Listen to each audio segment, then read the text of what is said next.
Parliament में आते हैं सुबह रमज़ानुल मुबारक है, हर कोई इबादत का महीना है, लेकिन अनफॉर्चुनेटली रमज़ानुल मुबारक में शायद मेरे मुल्क को नज़र ही लग गई है।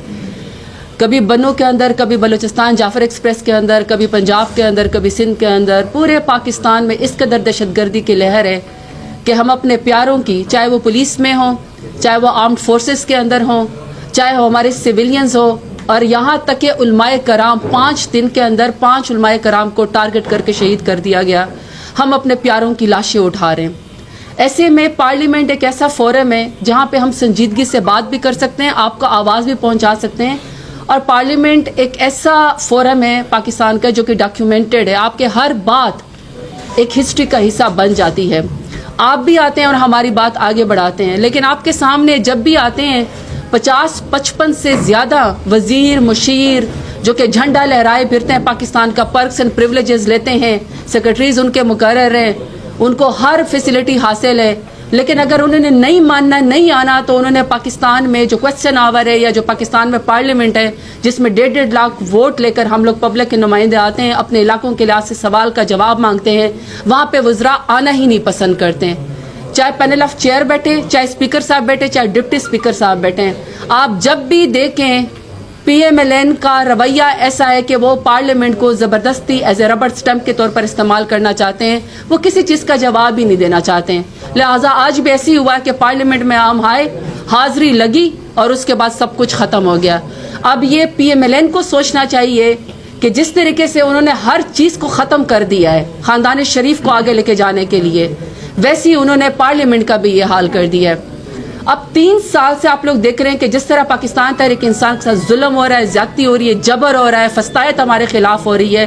हर पॉलिसी पाकिस्तान तहरीक इंसाफ के मेरे लीडर इमरान खान के खिलाफ करके देख ली, लेकिन पाकिस्तान आगे नहीं जा रहा, पाकिस्तान पीछे जा रहा है। तो इसका मतलब है कि अपनी पॉलिसी के ऊपर गौर करें, रीथिंक करें, डिनाइल में मत जाएं। असद कैसर साहब ने तो कसर नफ्स से उन्होंने काम लिया है कि उन्होंने 70% कहा, वरना तो यकीन करें कि 97% अवाम पाकिस्तान तहरीक इंसाफ के साथ है, इमरान खान के साथ है।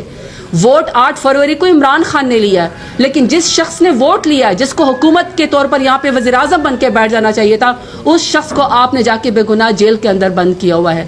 ना आप उसकी लीडरशिप को उससे मिलने देते हैं, ना आप मेन स्ट्रीम पॉलिटिक्स में या पाकिस्तान की कोई पॉलिसी आप उसके अंदर उसको आने देते हैं।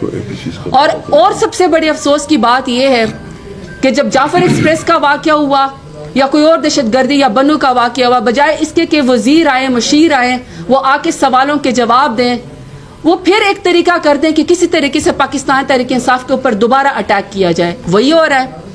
आप एक हफ्ते से देख लें कि दहशतगर्दी का जवाब देने के बजाय पाकिस्तान तहरीक इंसाफ को फिक्स करने की बात इनकी ख्वाहिश होती है, इनकी कोशिश होती है। हमारे घरों के ऊपर वैसे ही रेड हो रहे हैं, हमारे सोशल मीडिया के कारकुनानों को ट्वीट करने के ऊपर, रीट्वीट करने के ऊपर, सवाल उठाने के ऊपर दहशतगर्द बना के उनके घरों को परेड करके उनको उठा लिया जाता है रात के अंधेरों में। जिस मुल्क में सवाल करना जुर्म बन जाए, जिस मुल्क से आपकी क्रेडिबिलिटी को क्वेश्चन करना जुर्म बन जाए, जिस मुल्क में नजरिए का इख्तलाफ जो है वो जुर्म बन जाए, जिसमें नौजवानों को अब हथकड़ी जो है वो लगाते हैं, उस मुल्क के अंदर फिर कैसे हालात आगे जाएंगे।